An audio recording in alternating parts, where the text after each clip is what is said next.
अस्सलाम वालेकुम बच्चों, आज हम टॉपिक 1.2 स्टार्ट करने जा रहे हैं जिसका नाम है ह्यूमन डाइजेस्टिव सिस्टम। तो कहता है the human digestive system consist of long tube.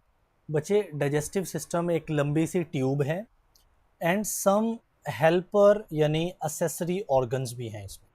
ठीक है, अब ये जो लंबी सी ट्यूब है ना, इसका नाम है एलिमेंट्री कैनाल। अब ये कहाँ से शुरू होती हैं, गौर से सुनिएगा। सबसे पहले जब आप खाना खाते हैं ना, तो आप माउथ में खाने को एंटर करते हैं। वो माउथ से जो खाना है वो जाता है किस में, माउथ के बाद आता है फेरेंक्स। एक स्ट्रक्चर है जिसका नाम है फेरेंक्स। ठीक है, माउथ कह लें या बच्चे आप ओरल कैविटी कह लें, एक ही बात है। ओरल कैविटी यानी मुंह के अंदर जो खाली जगह है जिसमें आपके टीथ हैं यानी दांत हैं, जिसमें आपकी टंग है, वो सारी क्या है, ओरल कैविटी है। तो फेरेंक्स एक ट्यूब है, लंबी सी ट्यूब है। ठीक है, उस फेरेंक्स के बाद खुराक चली जाती है, एक स्ट्रक्चर है जिसका नाम है ईसोफेगस। ठीक है, इसमें ये जो ओ है ना, पहला लफ्ज़, आप इसको साइलेंट करेंगे, इसको नहीं प्रोनाउंस करेंगे, ईसोफेगस। ईसोफेगस का ही दूसरा नाम होता है खुराक की नाली। खुराक की नाली। तो ये भी एक ट्यूब है, लंबी सी ट्यूब है।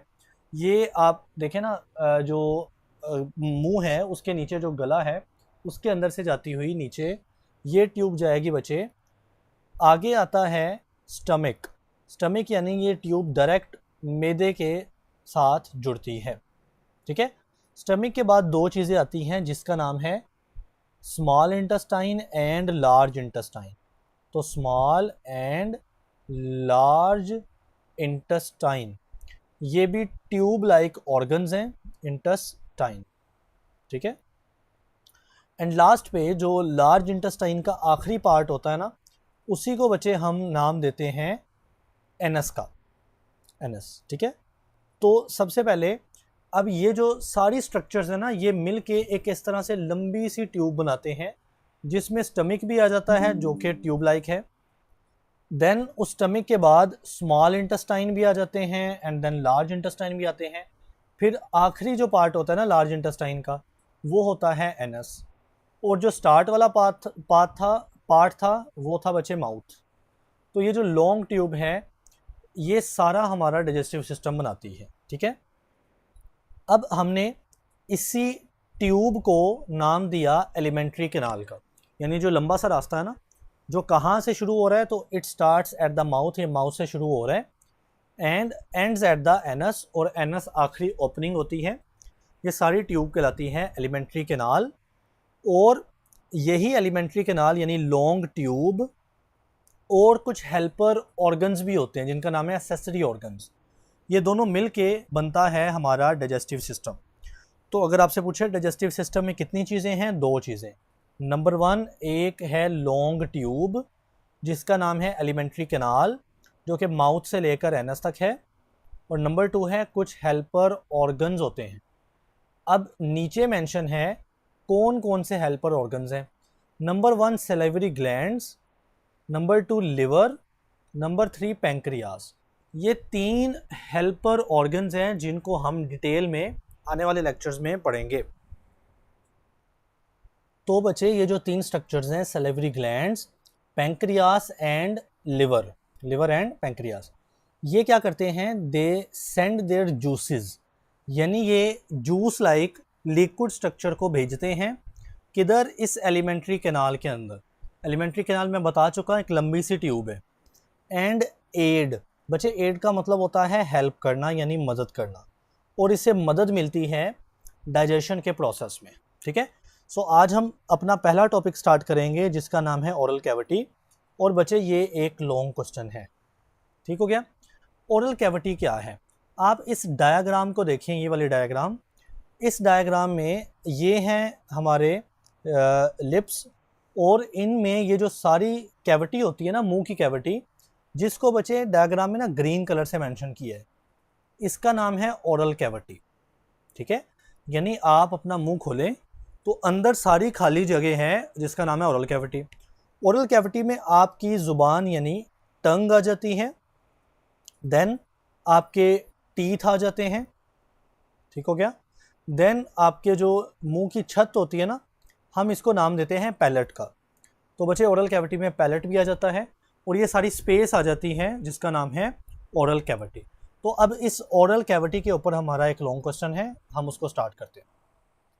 कहता है वो जो स्पेस है बिहाइंड द माउथ, माउथ के पीछे, यहाँ पे माउथ से मुराद है लिप्स, ठीक है। तो जो लिप्स हैं उसके पीछे जो खाली जगह है, स्पेस है, that is called oral cavity और माउथ कैविटी, ओके। अब क्या होता है इसमें ना, सबसे पहले ये ज़ुबान है, ये सारी क्या है, मैं इसको चलें हाईलाइट कर देता हूँ, यहाँ से शुरू हो रही है, ये टंग है सारी की सारी, ज़ुबान। तो ज़ुबान के ऊपर आपको ये अल्फाज नज़र आ रहे हैं, ये है बिटर, ये है सोर, ये है सॉल्टी और सबसे आगे होता है स्वीट। तो दरअसल भला क्या होता है, हमारी टंग के ऊपर ये कुछ टेस्ट बर्ड्स होते हैं, टेस्ट बर्ड्स यानी हमारी ज़ुबान के हिस्से जो कि स्पेसिफिक टेस्ट को फील करते हैं। जैसा कि अगर आप मीठा खाते हो ना, स्वीट खाते हो, तो सबसे ज़ुबान का अगला वाला हिस्सा उस स्वीट के लिए ज़िम्मेदार है, रिस्पॉन्सिबल है।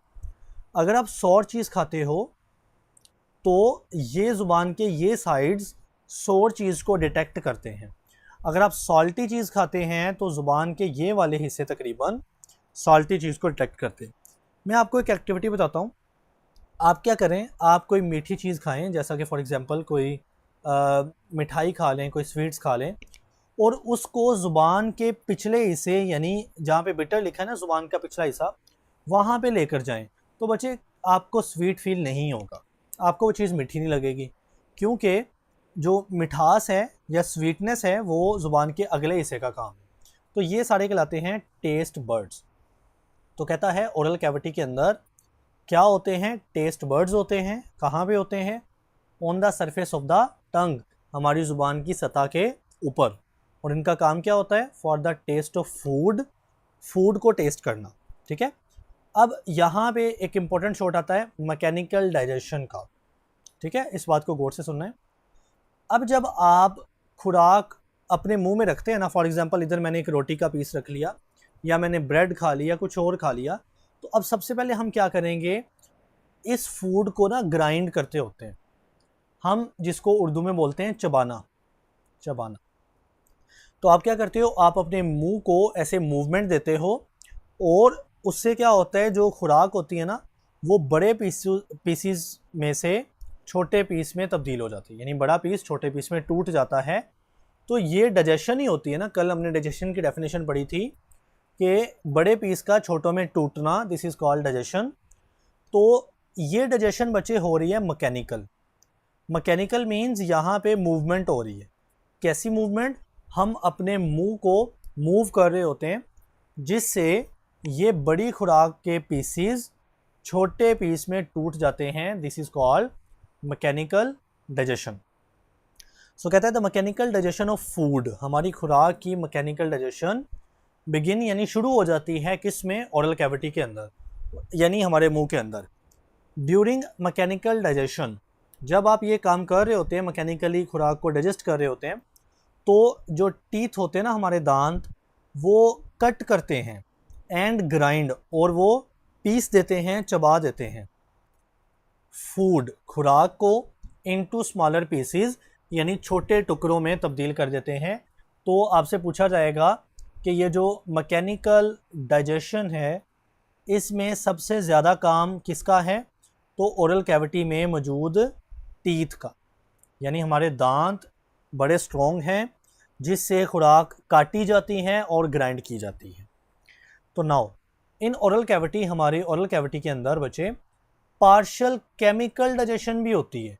पार्शियल का मतलब होता है कुछ हद तक, कुछ हद तक, इस लफ्ज़ की इंग्लिश होती है पार्शियल। तो ओरल कैविटी यानी हमारे मुंह के अंदर ही कुछ हद तक केमिकल डाइजेशन भी होती है, यानी एक तरह की डाइजेशन है मैकेनिकल डाइजेशन जिसे बोला, मुंह को हिला हिला के खुराक को तोड़ना, और कुछ हद तक केमिकल्स के ज़रिए भी खुराक को तोड़ा जाता है जिसका नाम है केमिकल डाइजेशन। और यहाँ पे लिखा है कुछ हद तक होती है, यानी टोटली केमिकल डाइजेशन यहाँ पे नहीं होती। तो पार्शियल केमिकल डाइजेशन होती है किसकी? सिर्फ कार्बोहाइड्रेट्स की। दिस इज़ इम्पोर्टेंट, आप इसको अंडरलाइन कर लें, हाईलाइट कर लें कि हमारे ओरल कैविटी यानी मुंह के अंदर किस चीज़ को केमिकली डाइजेस्ट किया जाता है? तो कार्बोहाइड्रेट्स को। ओके, और वो कैसे किया जाता है? Is done by 3 pairs of salivary glands. ठीक है, सलाइवरी ग्लैंड्स। अब सलाइवरी ग्लैंड्स को समझते हैं जी बच्चे। ये एक फिगर मैंने पेस्ट की हुई है, इसमें देखें ये एक ह्यूमन है, उसके अंदर, उसके मुंह के अंदर, ओरल कैविटी के अंदर 3 ग्लैंड होते हैं। सब लिंगुअल ग्लैंड, इसका नाम का मतलब है, देखिए लिंगुअल लफ्ज़ निकला है ज़ुबान से, लैंग्वेज से। लैंग्वेज मीन ज़ुबान यानी टंग, तो सब कहते हैं नीचे। तो आप गौर करें, यहाँ पे अगर ज़ुबान है तो ज़ुबान के नीचे पड़ा हुआ है ये वाला ग्लैंड जिसका नाम है सब लिंगुअल ग्लैंड। दूसरा ग्लैंड है सब मैंडिबुलर ग्लैंड। बच्चे मैंडिबुलर लफ्ज़ जो है ना वो जॉ को कहते हैं, यानी जबड़े को। तो सब मैंडिबुलर यानी सब का मतलब क्या होता है? नीचे, और मैंडिबल के नीचे यानी जबड़े के नीचे। तो यहाँ पे फॉर एग्जांपल अगर जबड़ा है हमारा तो उसके नीचे एक ग्लैंड है। एंड थर्ड ग्लैंड है पैरोटिड ग्लैंड। और ये ग्लैंड कहाँ पे मौजूद है बच्चे? ये कान है, ईयर है, और कान के फ्रंट के ऊपर मौजूद है ये ग्लैंड। अच्छा, इन 3 ग्लैंड्स के पेयर होते हैं। देखिए ना, अगर इस कान के नीचे ये ग्लैंड है तो जो दूसरा राइट साइड वाला कान होगा उसके पीछे भी इसका एक ग्लैंड होगा, यानी पेयर हो गया। सिमिलरली इस साइड का जॉ, उसके नीचे ये ग्लैंड है तो दूसरे साइड के जो जॉ होगा उसके नीचे भी ग्लैंड होगा। इसी तरह सब मैंडिबुलर ग्लैंड, ये एक इस साइड पे है तो एक इसके ऑपोजिट साइड पे होगा। तो ये जो तीनों ग्लैंड्स है, सब लिंगुअल, पैरोटिड और सब मैंडिबुलर, ये 3 ग्लैंड्स हैं। ठीक है, और 3 पेयर की शक्ल में होते हैं, तो 3 पेयर्स हैं। और बच्चे इन्हीं का नाम है सलाइवरी ग्लैंड्स। ठीक है, अब ये काम क्या करते हैं? ये सिक्रीट करेंगे, ये जो ग्लैंड्स होते हैं they are attached with the oral cavity, यानी ओरल कैविटी के अंदर होते हैं। And secrete saliva. सलाइवा की उर्दू अगर मैं बताऊं तो वो होती है थूक, थूक।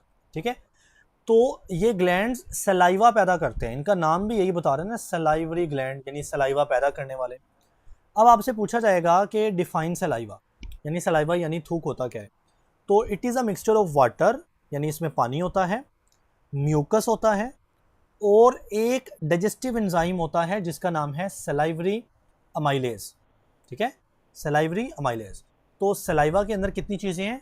3 चीज़ें, वाटर, म्यूकस एंड एक एंजाइम जिसका नाम है सलाइवरी अमाइलेज। तो अब सवाल पैदा होता है कि ये सलाइवा कौन पैदा कर रहा है? Answer is salivary gland. Salivary gland कितने होते हैं? 3 पेयर्स होते हैं। हमारी बुक में नाम या उनकी जगह नहीं है, लेकिन वो भी मैंने आपको बता दी। अब ये जो 3 चीज़ें हैं, वाटर और म्यूकस, इन दोनों का काम है, वाटर और म्यूकस का काम है मॉइस्टन द फूड पार्टिकल। मॉइस्टन कहते हैं गीला करना, नरम करना। तो देखिए, जब आपने कोई खुराक खाई है ना, वो तो हार्ड होगी थोड़ी सी, तो उससे हमारे मुंह के अंदर वाली स्ट्रक्चर डैमेज हो सकती हैं, ज़ख़म हो सकता है। तो सबसे पहले क्या किया जाएगा? हमारे सलाइवा के अंदर जो पानी होता है और जो म्यूकस होता है वो उस फूड को, यानी हमारी खुराक को बच्चे मॉइस्ट करता है। ठीक है, और जो एंजाइम है, डाइजेस्टिव एंजाइम जिसका नाम है सलाइवरी अमाइलेज, इसका काम होता है breaks down the starch present in the food into maltose. अब ये क्या बात है, इसको समझिएगा बच्चे। एक चीज़ होती है ग्लूकोज, ग्लूकोज। अब अगर ग्लूकोज के 2 मॉलिक्यूल मिलते हैं ना तो बनता है माल्टोज, माल्टोज। ठीक है, आपको पता ना कि माल्टोज एक डाइसैकेराइड होता है। डाइसैकेराइड यानी उसमें 2 शुगर के मॉलिक्यूल होते हैं, और ग्लूकोज जो होता है वो एक मोनोसैकेराइड होता है। अब अगर ग्लूकोज के 2 मॉलिक्यूल मिले तो बनता है डाइसैकेराइड, लेकिन बच्चे अगर ग्लूकोज के बहुत सारे मॉलिक्यूल्स मिले तो बनता है स्टार्च, स्टार्च। तो स्टार्च क्या होता है? पॉलीसैकेराइड होता है। पॉलीसैकेराइड मीन्स इसमें शुगर यानी ग्लूकोज के बहुत सारे, यानी मैनी, पॉली मीन्स मैनी, ठीक है, बहुत सारे मॉलिक्यूल जुड़े हुए हैं तो बनता है स्टार्च। अब ये जो एंजाइम है जिसका नाम हम ले रहे हैं सलाइवरी अमाइलेज, सलाइवरी अमाइलेज, ये क्या करता है बच्चे, ये इस स्टार्च के ऊपर अटैक करता है, ठीक है, स्टार्च को तोड़ता है किस में, माल्टोज में, क्योंकि स्टार्च में बहुत सारे ग्लूकोज होते हैं तो उससे बहुत सारे माल्टोज बन सकते हैं। तो यही बात उसने लिखी हुई है कि जो सलाइवरी अमाइलेज है वो ब्रेक करता है स्टार्च को, और वो कहाँ पे प्रेजेंट होता है, फूड के अंदर इनटू माल्टोज, यानी स्टार्च को तोड़कर माल्टोज बना देगा। तो एक इम्पोर्टेंट चीज़ है जो शायद आपको अभी ना समझ सही से लगी हो। अगर मैं आपको एक एमसीक्यूज दूं कि हमारी ओरल कैविटी के अंदर हम खाना खाते हैं, फॉर एग्जांपल मीट, ठीक है, साथ ही मैं खा लेता हूँ for example oil, for example कोई बादाम का ऑयल हो सकता है या कोई और ऑयल हो सकते हैं, जैसा कि जो रोटी बनाने के लिए काम आता है, या फिर मैं खा लूँ रोटी यानी ब्रेड।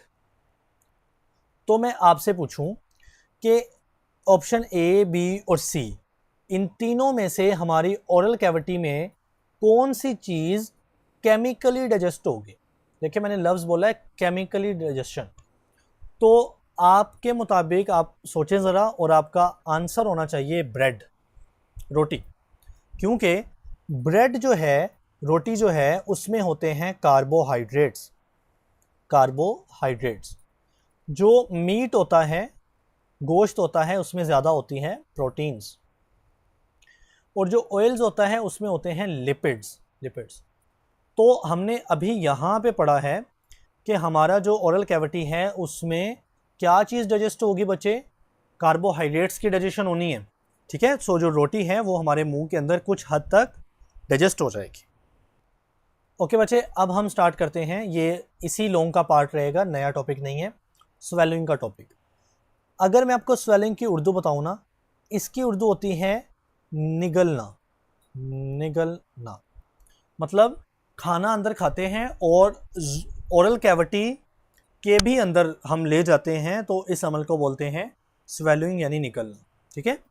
तो कहता है कि after the physical and partial chemical digestion, देखिए ना, ओरल कैविटी में फिजिकल डाइजेशन होती है, मतलब हम अपने मुंह को हिलाते हैं, जिसका ऊपर हमने नाम पढ़ा था मैकेनिकल डाइजेशन, ठीक है, और साथ ही हो जाती है पार्शियल केमिकल डाइजेशन, यानी कुछ हद तक केमिकल्स के ज़रिए भी डाइजेशन होती है।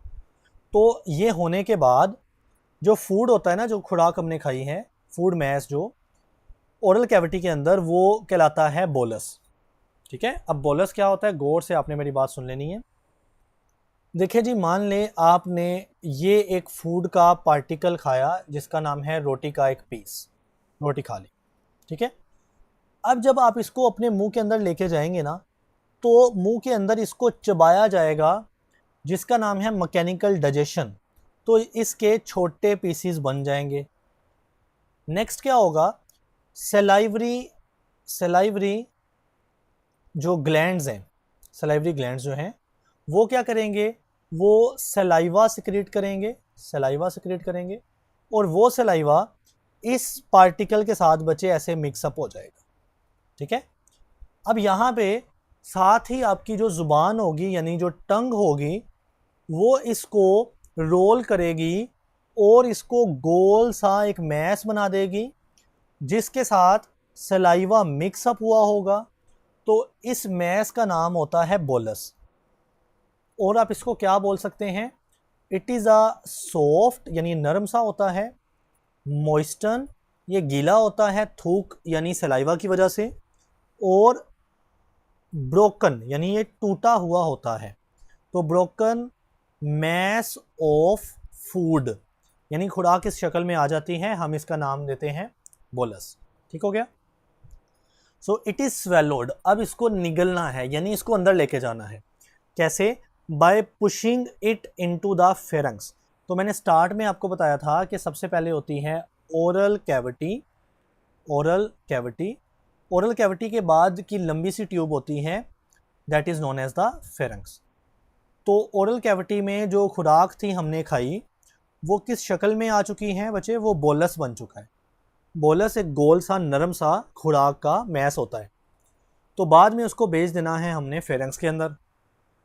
तो नेक्स्ट वो कहता है फॉर स्वेलोइंग, जब हमने निगलना होता है ना, यानी इस खुराक को अंदर लेके जाना है, तो हमारी ज़ुबान क्या करती है, moves the bolus to the back of the oral cavity, इस बोलस को ओरल कैविटी के पिछले हिस्से में धकेलती है, मूव करती है, ठीक है।